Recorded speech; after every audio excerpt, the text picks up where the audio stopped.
ரூம்ல இருக்காங்க. இருக்கும்போது யோசிக்கிறாங்க. எதுக்காக மாமா இப்படி பண்ணிட்டு இருக்காரு? தங்கமயில் அக்கா இப்போ மாசமா இருக்காங்க. அவரு எதுக்காக இன்னொருத்தவங்க கிட்ட பேசுறாரு? அப்படின்னு சொல்லிட்டு அப்படியே ராஜி டென்ஷனாவே இருக்காங்க.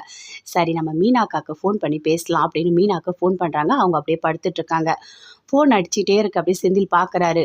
யாரு? உன்னோட ஃப்ரெண்டு ஷாலினியா? அப்படின்னு கேட்குறாரு. இருங்க அப்படின்னு சொல்லிட்டு எடுத்து பார்க்குறாங்க. பார்த்தா ராஜி. ராஜி அப்படின்னு சொல்லிட்டு எழுந்து பேசுறாங்க. என்ன ராஜி இன்னும் நீ தூங்கவே இல்லையா? இந்த நேரத்துக்கு ஃபோன் பண்ணியிருக்க அப்படின்னு மீனா கேட்குறாங்க.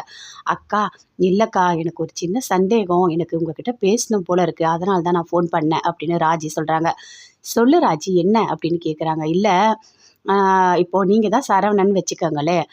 இப்போ உங்களுக்கு காலையில உங்க ஒய்ஃப் மாசமா இருக்காங்கன்ற விஷயம் உங்களுக்கு தெரியுது. சுத்தி இருக்க எல்லாருமே சேர்ந்து, நீ பேசுறது தப்புன்னு எல்லாருமே சொல்றாங்க. அப்படி இருந்தும், அந்த பொண்ணுகிட்ட நல்லா சந்தோஷமா எப்படி பேச முடியுது? எப்படி அவரால இப்படி இருக்க முடியுது? அப்படின்னு சொல்லிட்டு ராஜி கேட்குறாங்க. யார்கிட்ட? அதான் கோயில்ல பார்த்தாங்கல்ல, அந்த பொண்ணுகிட்ட அவரு பேசிட்டு இருக்காரு. நான் உன்னை கைவிட்டுற மாட்டேன். நான் உன் கூட கடைசி வரைக்கும் இருப்பேன். அப்படின்னு ஃபோன்ல அவர் பேசிக்கிட்டு இருக்கத்த நான் கேட்டேன்க்கா. அப்படின்னு ராஜி சொல்றாங்க. அடக்கடவுளே! இப்படியா பேசிட்டு இருக்காரு? சரி பார்த்துக்கலாம் ராஜி. நீ கவலைப்படாத. அப்படின்னு சொல்லிட்டு மீனா சொல்றாங்க. சொல்லிட்டு ஃபோனை வைக்கிறாங்க. மறுபடியும் கோமதி ஃபோன் பண்றாங்க. மீனா அட்டெண்ட் பண்ணி பேசுறாங்க. ஏய் மீனா!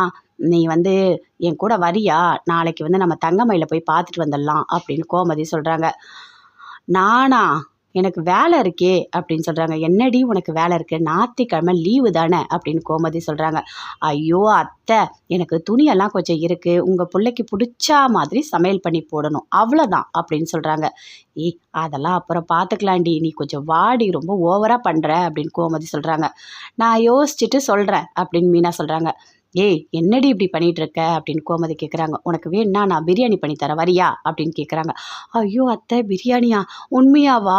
தோ நான் கண்டிப்பாக இன்னும் கொஞ்சம் நேரத்தில் வந்துடுவேன். நீங்கள் கவலையே படாதீங்க. நீங்கள் பிரியாணி மட்டும் கொஞ்சம் சூடாக பண்ணி வைங்க. நான் வந்துடுறேன் அத்தை. உங்கள் பையன் ஹோட்டலில் வாங்கி சாப்பிட்டுக்கிட்டோம் அப்படின்னு மீனா சொல்கிறாங்க. அடி பாவி! ஒரு சாப்பாடுன்னொடனே இப்படி மாறி பேசுகிற.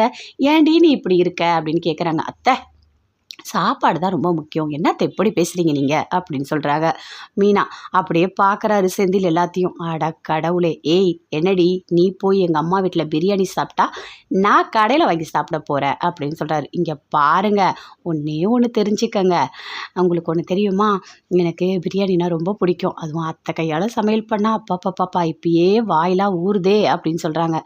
ஆமாடி, தங்கமயில் அவங்கள பார்க்கறதுக்கு அம்மாவே போறாங்க. எப்படி உன்னால எல்லாரையும் இப்படி மாத்த முடியுது? அப்படின்னு கேட்குறாரு.